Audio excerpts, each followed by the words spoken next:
Uma pergunta aqui interessante. Meu filho está com suspeita de erro inato de imunidade e o alergista está pensando em pedir um teste genético. O SUS e os convênios cobrem esse exame? É uma pergunta interessante essa, hein?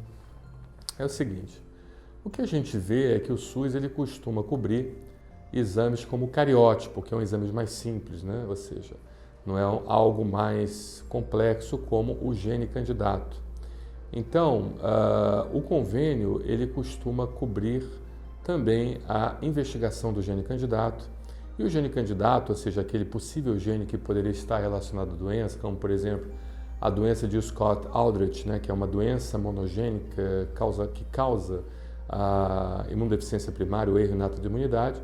Então, os convênios costumam cobrir esse gene candidato. Por exemplo, o cariótipo com banda G, ele poderia fazer o diagnóstico de doenças como a síndrome de Down, a síndrome de Edwards, a síndrome de Turner, né, que são doenças que a gente até aprende muitas delas durante a nossa formação no segundo grau da escola, né? Mas na suspeita de doenças monogênicas, a gente acaba então solicitando realmente a identificação dos genes candidatos, né? Como eu havia falado, a doença de Scott-Aldrich, que seria uma imunodeficiência primária, um erro inato de imunidade, né? Onde a gente poderia identificar. Agora existem doenças poligênicas, né? Ou seja, de vários tipos de genes envolvidos. Monogênica, um gene só, e poligênica, vários genes envolvidos. Então, um painel genético para identificação de vários genes talvez fosse algo indicado caso o médico tivesse um quadro clínico específico para a suspeita de doenças poligênicas de erros inatos de imunidade. E se você, nesse painel genético, você não conseguir identificar, aí a gente tem que abrir mão realmente de outros tipos de metodologias que nós já conversamos bastante, como o teste do exoma, o teste do genoma, por assim dizer, que eles seriam mais complexos, mais completos e a gente conseguiria então identificar com mais facilidade.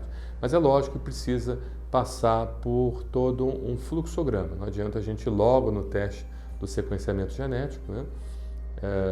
E tentar dar um tiro no escuro. A gente precisa realmente passar por todo um fluxograma de quadro clínico apresentado, de exames laboratoriais, né? Que a gente chama de endótipo, né? Um endótipo apresentado por aquele paciente, o fenótipo também apresentado por aquele paciente. E, de certa forma, quando a gente tem um endótipo e um fenótipo adequado, a gente então vai seguir um fluxograma de cariótipo, de identificação de gene candidato, de painel genético e de teste do exoma ou teste do sequenciamento genético, por assim dizer, o teste do genoma, tá bom? Muito obrigado pela sua pergunta.